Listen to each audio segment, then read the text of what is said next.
Attorney General Jeff Sessions raised eyebrows last month with his comments on police reform. According to Sessions, the agreements between the federal government and many cities across America to reform corrupt and dysfunctional police departments are reducing the morale of police officers and leading to an increase in crime. As a result, the Justice Department has ordered a review of all consent decrees reached during the Obama administration to examine whether these pacts are undermining the Trump administration's goal of fighting violent crime. RT America's correspondent Anya Parampil sat down with Mark O'Mara to discuss his views on this issue.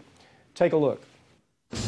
Attorney General Jeff Sessions announced a major review of all existing or contemplated police consent decrees. Can you explain for viewers what exactly that even means? Sure. When there's a problem with a police agency, discriminatory practices, failure to appropriately deal with their community, then there's a possibility that the Department of Justice will come in, look at the police department, look at the frailties of it, and then say, we're going to help you fix it. And that we're going to help you fix it is somewhat voluntary. They enter into what's called a consent decree, which says, as long as you do these things and fix your problems, then we'll leave you alone. And that really is what a consent decree itself is. And it sounds almost so basic in itself, it's not even that overbearing, right? The federal government, it's not as if the federal government is coming in and exercising extreme control over these departments as is. No, at that point, it really is advice and, some input. And certainly, if there are, they may help them with increasing their diversity within their police department. Like you only have 3% of blacks or minorities, you should have 30%, let's get it up to 10 or 15. There was that type of stuff. Recommendation. Absolutely. In making this announcement, Sessions actually said that consent decrees increase crime. Is that true? I don't understand what his basis for that would be. A consent decree occurs when the Department of Justice looks at something and says, this is bad enough where it needs some federal oversight. Now, granted, Attorney General Sessions' perspective, the administration's perspective, seems to be get the federal government out of everything they can. And that includes law enforcement, which, generally speaking, I'm okay with local agencies and local governments, governing themselves. But when it becomes a problem, just like with Board of Education, when back in the days of Brown versus Board of Education, when there are problems that the federal government has to step in, then they should have the authority to do so. Another major announcement Sessions made recently, one of many, it seems that there have been endless policy changes daily coming out from Sessions. He was on the border and announced that he directed prosecutors to charge undocumented immigrants caught crossing into the country unlawfully for a second time with felonies. How has the Trump administration changed the definition of what it means to be criminal? Well, the problem that we have is we have federal laws that exist. And I won't even call it a problem. We have federal laws that exist that allow for strict immigration enforcement. So he didn't create a new law by saying second time in is a felon.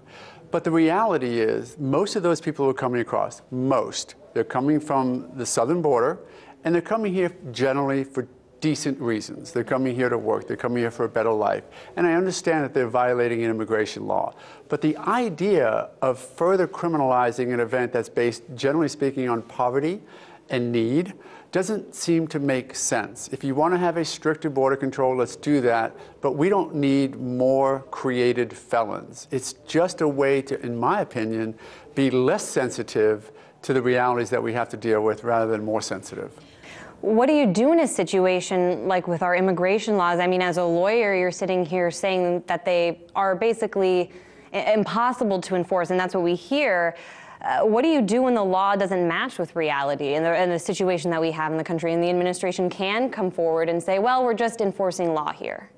Well, it's difficult because, in a case like that, for example, you're not going to have a federal judge come in like they have in response to several of the executive orders. You're not going to have a federal judge come in and say that enforcement is illegal, because it's simply not. You can enforce certain laws more strictly, and I think the administration is on good grounds doing so. The problem that I have with it is a little bit more holistic. It's looking at the entire problem that we have and trying to spend the limited resources we have a bit more, in my opinion, rationally rather than drastically. And we're already seeing in the administration's attempt to enforce some of these laws, local revolt, especially in the case of sanctuary cities, I would say is an example of cities saying, well, we're going to make this decision even if the administration is coming in saying that we have to enforce these laws. And again, it's a difficult razor's edge because those sanctuary cities are getting some federal funding. And we all know that purse strings help, maneuver behavior. But the idea that the administration is going to walk in and say, you won't have money for roads or you won't have money for this because you as a local government have decided that you're going to spend your police dollars on other matters than enforcing federal law, is just a little bit not only antagonistic between the two, but senseless. Finally, looking back at the first day of the Trump administration, remembering Trump's inauguration speech, something that stuck out to me was when he said, we're living in an era of American carnage. That phrase, I mean, to hear a president say that in an inauguration speech was insane. But then he said that we were going to respond to this era by creating a law and order society. Judging from the first 100 days of this administration, what do you think that society is going to look like? Well, first of all, I'm not sure what he meant by carnage because I've done criminal defense for 35 years, and I know it, quite honestly, better than most. And I also know that violent crime is generally down in this country. We still prosecute people for crimes that we probably don't need to, but generally speaking, crime is down. So I don't get the era of carnage to begin with. But since that's a premise from now the most powerful man in the universe, leader of the free world, if that's his perspective and the response to that is law and order, I'm very troubled. Because I'm very troubled by an administration that's going to say to us, we are in such dire straits, a virtual national emergency, that we're going to have to react to it. Well, quite honestly, those are the same words said by people in the past that have led us into martial law. So I'm very concerned. We have problems with crime in America still. It's not perfect, but there are much better ways to deal with it than considering it carnage. And it sounds like the Trump administration solution so far is to put all of this decision-making in the hands of the police themselves, at least. And that's a problem. I mean, I represent police officers. I like police officers. They do a great job. I would not want to risk my life every day protecting us from ourselves, which is what cops do. But systemically, we have problems with law enforcement. Implicit bias exists. And it exists within police departments, and they need to be better trained for community policing and how to interact properly and more collaboratively with the community rather than this law and order, because that doesn't work. Cops are here to help.